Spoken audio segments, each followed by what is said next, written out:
हमारा देश संपूर्ण दुनिया का विश्वगुरु था। अनेक राजाओं के राज्यों से मंडित था। कवि चक्रवर्ती सम्राट भी होते थे। 1000 साल तक आक्रामकों के पैरों तले रौंदा गया। पारतंत्र में जीना पड़ा। धर्मस्थलों की सब बातों की हानि हुई। वो वैभव के दिन नहीं रहे, वो आक्रमण के दिन भी चले गए। अब राम मंदिर पर झंडा फहराने वाले। तब भी भारत था, अब भी भारत है। हम भारत के लोग हैं, हम हिंदू समाज है, हम हिंदू राष्ट्र है। हम सारी दुनिया को सेवा का संदेश देंगे, त्याग का संदेश देंगे, धर्म का संदेश देंगे। वैसा हमारा जीवन होगा, उससे दुनिया सीखेगी। हमारा देश संपूर्ण दुनिया का विश्वगुरु था। अनेक राजाओं के राज्यों से मंडित था। कवि चक्रवर्ती सम्राट भी होते थे। दुनिया का एक बहुत बड़ा संबल भारतवर्ष था, तब भी भारतवर्ष था। और 1000 साल तक आक्रामकों के पैरों तले रौंदा गया। पारतंत्र में जीना पड़ा।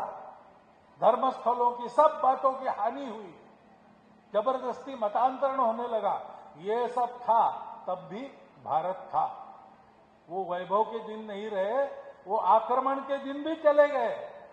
अब राम मंदिर पर झंडा फहराने वाले। तब भी भारत था, अब भी भारत है।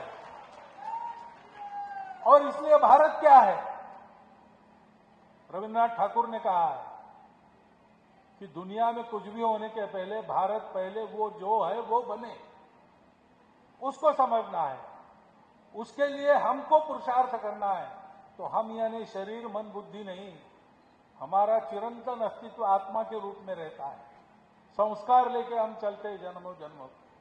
हम है ये समझकर सारा भय छोड़कर कर्तृत्व पुरुषार्थ इस राह पर चलना, फल की चिंता किए बिना, और जो किया अपने अहंकार से उसमें लिप्त न होते हुए, मैंने किया, मेरा क्या हुआ, मेरे लोगों का क्या हुआ, ये न सोचते हुए जब जो करना है वो करना। लोकमान्य तिलक 6 वर्ष कारावास मंडाले में रहे, गीता रहस्य लिखा वहां। वापस आए, देखा सारी जागृति शून्य हो गई थी, कोई नहीं था साथ देने वाला। दूसरे दिन अपने वृत्तपत्र का पहला अग्रलेख छूटने के बाद लिखा उन्होंने, उसका नाम था पुनश्च हरिओम। प्रथम प्रतिबंध के बाद पूजनीय गुरुजी को कार्यकर्ताओं ने कहा कि अब अपनी हालत जो हो गई है, ये शाखा वगैरह नहीं चल सकता, ऐसा लगता है, कुछ और करना चाहिए। गुरुजी ने कहा कि आप लोग तो समझदार हो, जो चाहे वो करो, मेरा मैंने तय किया है। आप लोग आएंगे साथ तो आपके साथ, आप नहीं आएंगे तो आपके बिना। मैं फिर से 5 बालकों को हाथ में लेकर मोहिते सायन शाखा शुरू करूंगा। ये है, हमको करते रहना है। लाभ हानि, यश अपयश, राग द्वेष, सबकी चिंता छोड़ के इन दुविधाओं से बाहर निकलकर धर्म के लिए, देश के लिए, ईश्वर के लिए, अपने आत्मा के सम्मान के लिए हमको अपना कर्तव्य करते रहना है। उससे क्या मिलेगा ये सवाल नहीं करना, अपना धर्म चलना। हम भारत के लोग हैं, हम हिंदू समाज है, हम हिंदू राष्ट्र है। हम सारी दुनिया को सेवा का संदेश देंगे, त्याग का संदेश देंगे, धर्म का संदेश देंगे। वैसा हमारा जीवन होगा, उससे दुनिया सीखेगी। और ऐसा हमारा जीवन हो, इसलिए हमें करना क्या है?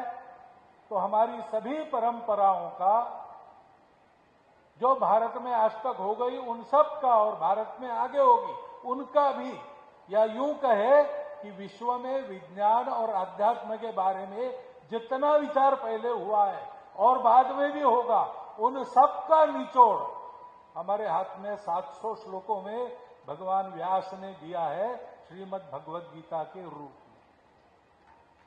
सदा के लिए हमारे लिए एक दीप है, उसका अध्ययन करना, उसका अर्थ समझना, आज की परिस्थिति में आचरण के रूप में उसका अर्थ क्या होता है वो जान लेना। छोटी छोटी पुस्तिकाएं महाराष्ट्र ने प्रकाशित की है, और उसके अनुसार अपने जीवन में परिवर्तन लाना।